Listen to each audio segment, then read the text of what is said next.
रूस ने यूक्रेन की राजधानी कीव पर किया हमला। रूसी सेना ने यूक्रेन पर दागे बैलिस्टिक मिसाइल।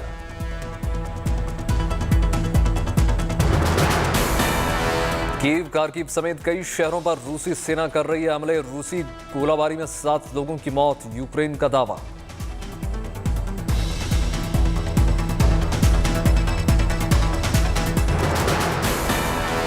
रूस का बयान, यूक्रेन के फौजी अड्डों को बनाया निशाना, रिहायशी इलाकों पर नहीं किया हमला।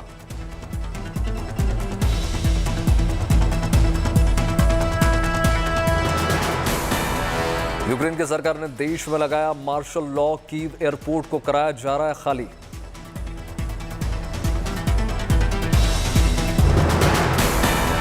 रूसी सिपाही क्राइमिया के रास्ते यूक्रेन में घुस रहे हैं। बॉर्डर पर 2 लाख से ज्यादा रूसी सिपाही तैनात।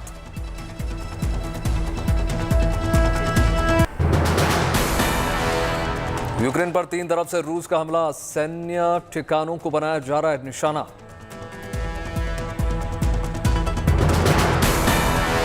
बेलारूस बॉर्डर पर रूस यूक्रेन फौजों में फायरिंग, क्राइमिया की ओर से भी हमले का दावा। यूक्रेन के पूर्वी हिस्से से भी आ रही है जबरदस्त फायरिंग की खबरें।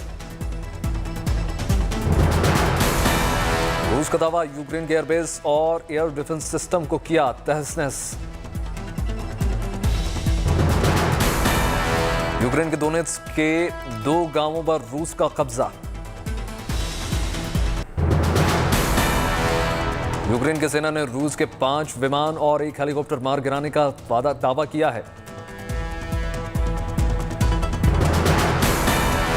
यूक्रेन ने उड़ीसा में रूसी सैनिकों के घुसने के दावे को गलत बताया।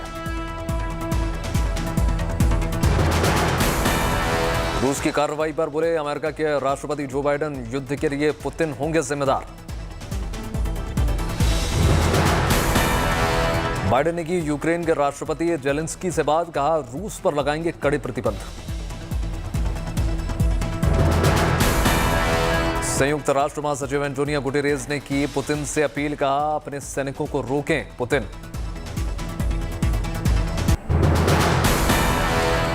नेटो चीफ ने की यूक्रेन पर रूस के हमले की निंदा। नेटो देशों में रूस के खिलाफ साझा कार्रवाई चर्चा जारी। रूस के राष्ट्रपति व्लादिमीर पुतिन ने नेटो देशों से कहा, हम सभी नतीजों के लिए तैयार हैं। पुतिन का बयान, यूक्रेन पर कब्जा करने की कोई योजना नहीं है। इसका मकसद यूक्रेन का गैर फौजीकरण करना है।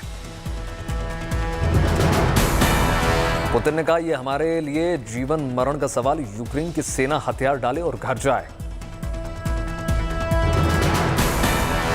संयुक्त राष्ट्र में भारत का बयान, विवाद का शांतिपूर्ण हल हो।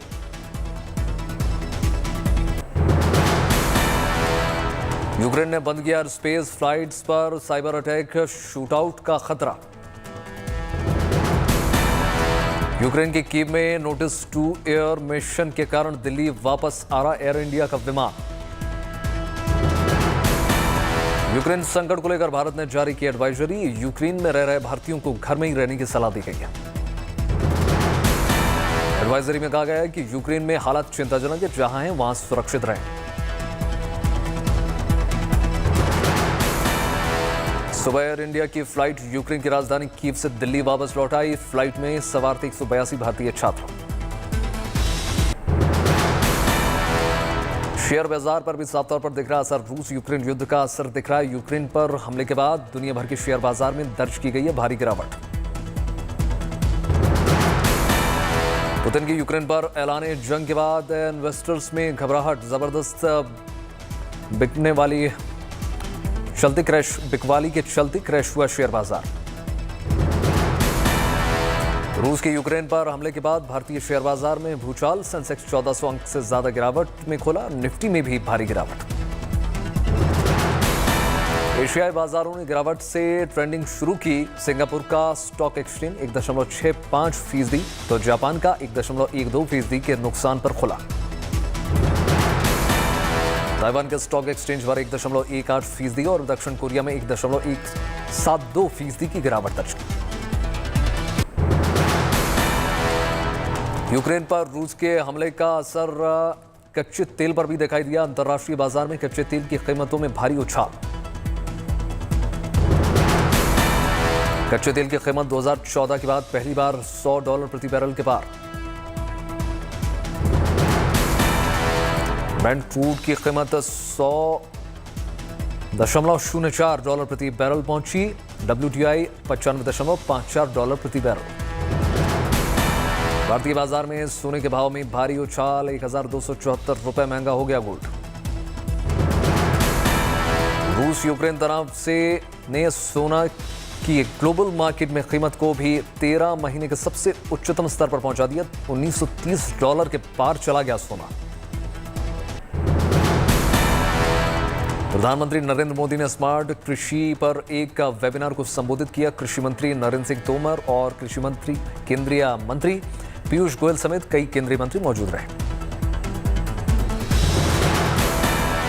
प्रधानमंत्री मोदी ने कहा, आज के ही दिन किसान सम्मान निधि योजना की शुरुआत की गई थी। अब तक 11 करोड़ किसानों को लगभग 1.25 लाख करोड़ रुपए दिए जा चुके हैं।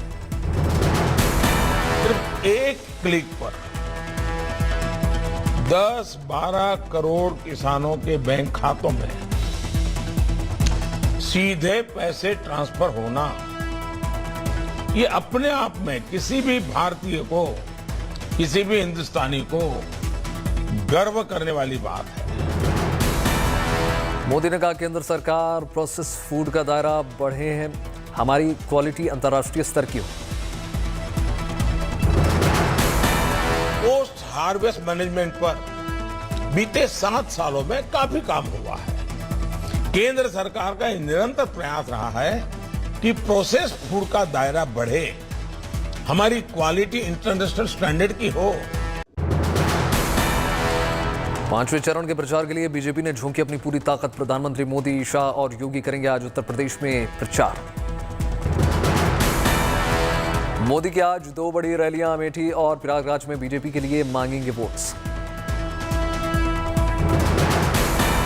अमेठी जिले की 4 और सुल्तानपुर जिले की 5 विधानसभा क्षेत्रों की एक संयुक्त जनसभा को आज संबोधित करेंगे प्रधानमंत्री। प्रधानमंत्री की रैली को देखते हुए सुरक्षा के कड़े इंतजाम कर दिए गए हैं। डीएम और एसपी ने सभा स्थल पर पहुंचकर तैयारियों का जायजा लिया। अमेठी के बाद प्रयागराज जाएंगे प्रधानमंत्री, जनसभा को करेंगे संबोधित।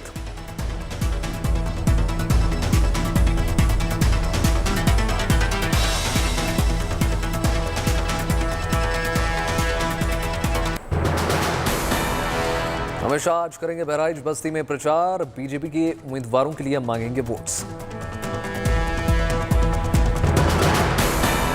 बहराइच में 2 जगह अमित शाह करेंगे जनसभा।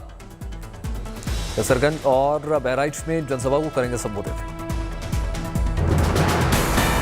केंद्रीय गृह मंत्री अमित शाह आज बस्ती जिले के हर्रैया में जनसभा को संबोधित करेंगे।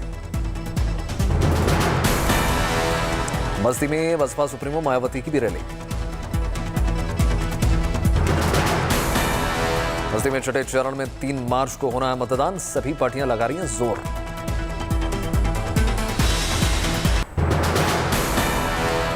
मुख्यमंत्री योगी बाराबंकी, बहराइच, श्रावस्ती और अयोध्या में करेंगे प्रचार। योगी बाराबंकी से अपने प्रचार अभियान की करेंगे शुरुआत, उसके बाद बहराइच में रैली। योगी आदित्यनाथ अयोध्या में भी करेंगे 3 रैलियां। वहीं श्रावस्ती में भी उत्तर प्रदेश के मुख्यमंत्री की आज विशाल जनसभा। सपा मुखिया अखिलेश आज प्रयागराज और प्रतापगढ़ में करेंगे जनसभा को संबोधित। अखिलेश प्रयागराज के हंडिया में कार्यकर्ता सम्मेलन में हिस्सा लेकर करेंगे आज अपने चुनाव अभियान की शुरुआत। जम्मू कश्मीर में जबरदस्त बर्फबारी का दौर। घर की छत, गाड़ी, सड़क सभी जगह जमी बर्फ, जीवन अस्त व्यस्त। अगरतला में बांग्लादेश फिल्म फेस्टिवल का आयोजन। मुख्यमंत्री बिप्लब देव ने फिल्म फेस्टिवल को किया संबोधित। समस्तीपुर में मृतक जेडीयू नेता के परिजनों से मिलने पप्पू यादव पहुंचे और आरोपियों को फांसी देने की मांग की। कांग्रेस महासचिव ने ट्वीट कर अशोक गहलोत सरकार की तारीफ की। कहा, राजस्थान की कांग्रेस सरकार ने ओल्ड पेंशन स्कीम लागू करके सरकारी कर्मियों के हित में बहुत बड़ा फैसला लिया है। राजस्थान बीजेपी के प्रदेश अध्यक्ष सतीश पूनिया ने बजट को लेकर दिए अपने बयान पर माफी मांगी। बजट को लेकर दिया था आपत्तिजनक बयान। गुवाहाटी में असम के मुख्यमंत्री हेमंता बिस्वा शर्मा ने संकल्प पत्र जारी कर दिया। नगर निकाय चुनाव के लिए कई वायदे किए गए। उत्तराखंड के मुख्यमंत्री पुष्कर सिंह धामी पहुंचे नैनीताल। नैना देवी मंदिर में की पूजा अर्चना। तमिलनाडु के पूर्व मुख्यमंत्री जयललिता की 74वीं जयंती, उनके भतीजे दीपा ने दी श्रद्धांजलि। मुंबई में नवाब मलिक के समर्थन में महाविकास अघाड़ी का प्रदर्शन। छगन भुजबल प्रदर्शन में शामिल। मध्य प्रदेश के बड़वानी में भूकंप के हल्के झटके। भूकंप की तीव्रता 3.5।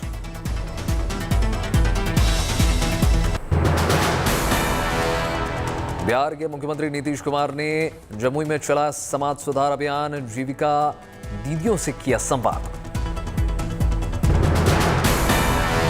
नीतीश कुमार ने कहा, बिहार में लागू शराबबंदी कानून दहेज प्रथा को सख्ती से लागू करने में सरकार की मदद करें लोग। नीतीश कुमार ने कहा कि दुनिया में कोरोना से हुई जितनी मौतें नहीं हुई हैं और उससे ज्यादा मौत लोग शराब पीने के कारण हो जाती है। बिहार के दरभंगा में धूमधाम के साथ मनाया गया DMCH का 97वां स्थापना दिवस। ढोल नगाड़ों की धुन पर खूब थिरके डॉक्टर्स। मेडिकल कॉलेज के प्राचार्य ने भी सड़कों पर किया डांस। ढोल भी बजाए। वर्चुअल रूप से बिहार के स्वास्थ्य मंत्री भी शामिल हुए।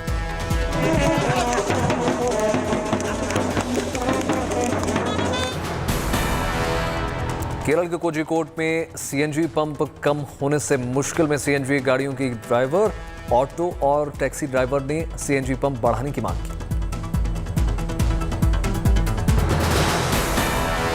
तमिलनाडु के रामेश्वरम में शिवरात्रि पर्व की धूम। रामानाथ स्वामी मंदिर में 12 दिनों तक चलेंगे उत्सव। नवी मुंबई में कस्टम विभाग ने ड्रग्स को किया नष्ट। छापेमारी में बरामद हुए ड्रग्स को नष्ट कर दिया। भुवनेश्वर में एक स्कूल में लगाया गया विज्ञान प्रदर्शनी। आजादी के अमृत महोत्सव के तहत प्रदर्शनी का आयोजन।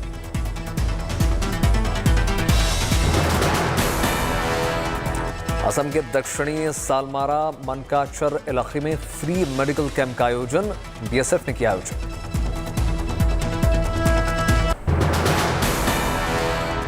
उत्तराखंड के बनवासा इलाके में वन विभाग की टीम ने तेंदुए को पकड़ा। आम लोगों ने ली राहत की सांस।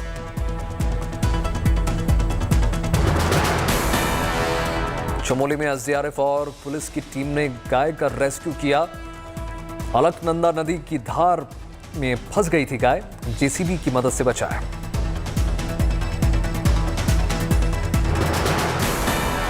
जम्मू कश्मीर के गांदरबल में पुलिस ने 50 सैलानियों को बचाया। सोनमर्ग में बर्फबारी में फंस गए थे सैलानी। मुरादाबाद पुलिस ने ठगों के मास्टरमाइंड को किया गिरफ्तार। कई शहरों में स्वच्छ भारत के नाम पर लोगों से लाखों रुपए ऐंठे। राष्ट्रीय महिला आयोग ने 3 सदस्यीय कमेटी बनाई। दिल्ली के CM अरविंद केजरीवाल के घर बाहर प्रदर्शन करने वाली आंगनबाड़ी कार्यकर्ताओं से बात करेगी कमेटी। जबलपुर में ATM लूटने के मामले में 2 भाई गिरफ्तार। पुलिस ने 32,98,000 रुपए और मोटरसाइकिल भी जब्त की। इंदौर में 135 बोरे पीतल, तांबा और एल्यूमिनियम के जब्त। कीमत 30 लाख से ज्यादा बताई गई। GRP पुलिस ने रेलवे प्लेटफॉर्म पर लावारिस पड़े थे बैग। असम के डिब्रूगढ़ में 3 किलोमीटर की रेंज को नो ड्रोन जोन घोषित कर दिया गया है। एयरफोर्स स्टेशन के चलते लिया गया है फैसला। सूरत के कपड़ा उद्योग में कारीगरों की कमी। उत्तर प्रदेश और अन्य राज्यों में हाल के विधानसभा चुनाव के चलते 15% से 20% कारीगर अपने गांव पहुंच गए। विभिन्न जिलों के 2 लाख से ज्यादा कपड़ा श्रमिक कारीगर अपने अपने राज्य गए। इसी वजह से सूरत के कपड़ा उद्योग को मुश्किलों का सामना करना पड़ रहा है।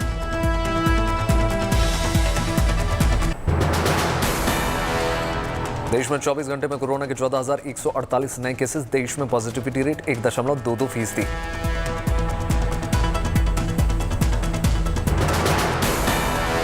देश में कोरोना के एक्टिव केसेस की संख्या 1,48,000 से ज्यादा।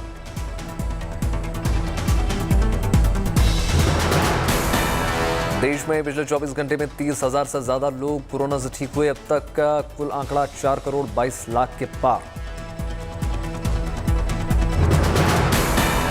देश में 24 घंटे में 30,49,988 लोगों को लगाया गया टीकाकरण। अब तक कुल आंकड़ा 1,76,00,00,000 के पार। जम्मू कश्मीर के पुंछ में टीकाकरण में बड़ी सफलता। 15 से 18 साल के बच्चों को दोनों डोजेस का 100% टीकाकरण। 60% फ्रंटलाइन वर्कर्स का भी टीकाकरण।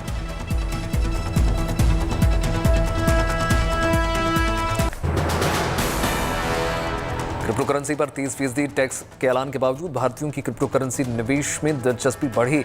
ग्रो के सर्वे के मुताबिक 45% लोग क्रिप्टो करेंसीज में निवेश करेंगे।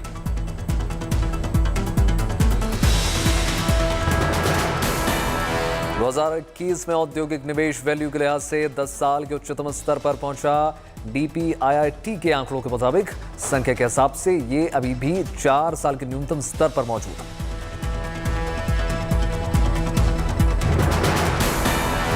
अखिल भारतीय आयुर्वेद संस्थान ने शुरू किया आयुष स्टार्टअप चैलेंज। आयुर्वेद के क्षेत्र में काम कर रहे हैं स्टार्टअप की पहचान के लिए AIIA ने स्टार्टअप इंडिया के साथ करार के तहत LIC के IPO से पहले निवेशकों के साथ ही स्टॉक का बुकिंग फर्म भी तैयारियों में जुटी। स्टॉक डैडी ने लॉन्च किया नया वर्जन। ओमिक्रॉन से प्रभावित अक्टूबर-दिसंबर तिमाही में ब्यूटी और पार्लर केयर प्रोडक्ट्स की बिक्री में जोरदार इजाफा।